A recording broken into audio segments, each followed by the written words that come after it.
What's up, guys? It's Shane Thompson back here with another video.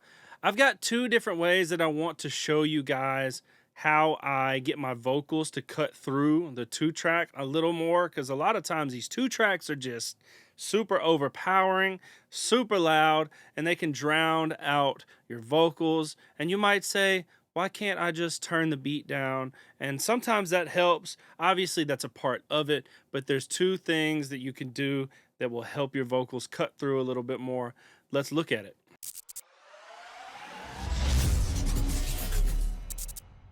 So I've got a recent session here. We're in Pro Tools.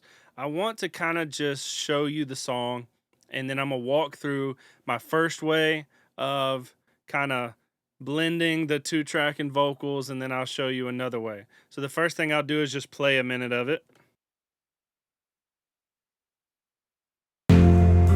Glancing from the ceiling, pictures on the wall. I go to bed alone at night and I don't mind at all. A cat curled up beside me, I'm humming to his heartbeat. A melody that comforts me and soothes me into sleep.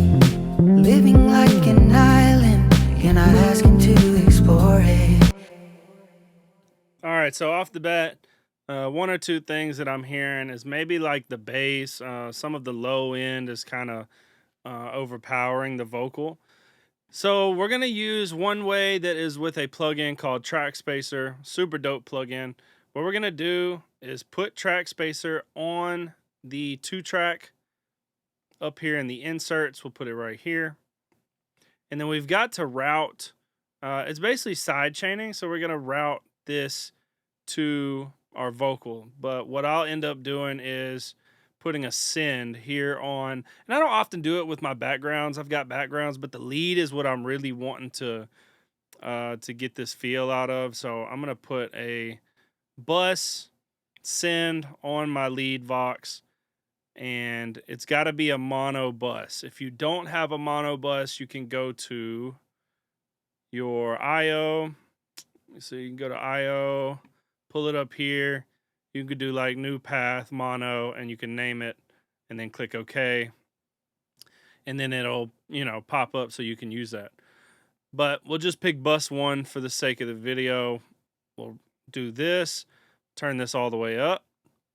So now that it's sending signal to this Trackspacer plugin, and up here at the top, key input, we're going to go to bus, and then we'll select that bus that was either there or that you created.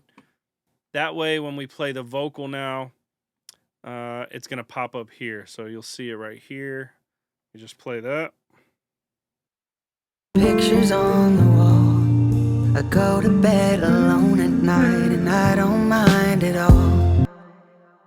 So you can see how the vocal is now popping up on the Trackspacer, right? So we have two knobs here. We have a high cut and a low cut.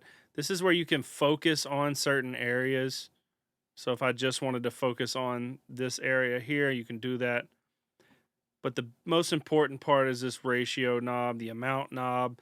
If you pull it up, it's going to start to duck that two-track under the vocal. And I'm gonna show you an example. I'm going to just do a little bit, and then I'll do a lot, and you'll be able to hear the difference. So let me play with that so y'all can hear that. Glancing from the ceiling, pictures on the wall. I go to bed alone at night and I don't mind at all.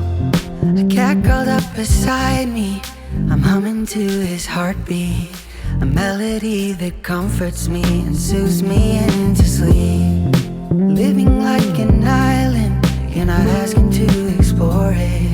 We might not ever work, but if you asked, I'd let you in. To a small house in suburbia, swallowed by the overgrowth. So you could see when I brought the amount knob all the way up, it did not sound that good. Obviously it's ducking like the whole thing. You can't hear nothing. And it had like a weird sound and whatnot. That's not ideal. I wouldn't tell anybody to do that. I would never do it. But here's kind of what I did. I kind of moved it to the section that I was trying to focus on, which was the low end, like I said in the beginning, and just pulling this amount knob where I thought sounded good, right? This is this is one way to do it. There's a way that I've been doing a lot more recently that, in my opinion, is better. So we're gonna just delete this track spacer off of here. Delete this. Now I will say this involves a proq4. This is we're gonna use the proq4, and on my lead bus and my background bus, I have a proq4 on the end of each, and another one in the beginning somewhere. So we're gonna put a proq4 on. Let's see. We're gonna put a proq4 on the 2-track, and there's this cool, super cool thing you can do where you click down here where I have labeled 2-track. Click here. It's gonna pull up all your proq4s in the session, right? And when you do this, there's a button here that kind of is like it's a well, it says it's a reference button, but it's basically you're picking what you want to be like a priority. So what I'm wanting to be the priority is, let's just do lead vox, and there's a second one, lead vox 2, which would be this plugin right here, which basically is, you know, making my, let's see, make sure that's correct. Yeah. So we're basically making the lead vox 2, which is the second proq4 plugin on here, priority. So what it's going to do is send signal, and you're going to see up here on the 2-track, there's going to be some red markers on here kind of showing where the problematic areas are, and you can EQ just straight from here. So let me play it and you can see it. Glancing from the ceiling, pictures on the wall. I go to bed alone at night and I don't mind at all. A cat curled up beside me, I'm humming to his heartbeat, a melody that comforts me and soothes me into sleep. Living like an island, you're not asking to explore it. We might not ever work, but if you asked, I'd let you in. To a small house in suburbia, swallowed by the overgrowth. If you blaze a trail inside, you and I might fall.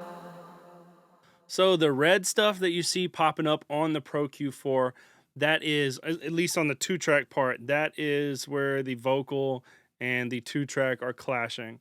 So all I'm doing is just use some EQ to kind of dip out those frequencies so that the vocals can pop out with the 2-track just a little bit more. Super easy, it's super simple, and you can use this in another way where maybe you had 2 guitar tracks and you had a proq4 on both, and you wanted one to kind of duck under the other one, or whatever the instant may be. And you can use proq4 to do that, and it shows all your different proq4s you have on your session. And yeah, that's it. I appreciate you guys watching. Had to drop a quick, simple little video for you guys, put y'all on some game. I just had somebody in the studio with me, and they were trying to kind of do this, and I was like, man, let me show you how to do it. And I did it. They were like, you should do a video on this. Shout out to Braden, that's who it was. But yeah, so I had to do that so y'all could see that. If you like videos and content like this, make sure you leave a like, subscribe, turn on the notifications, leave a comment. I need to know what to do videos on so that I can help you guys and so that I can also learn as well. Catch you guys in the next video. Peace.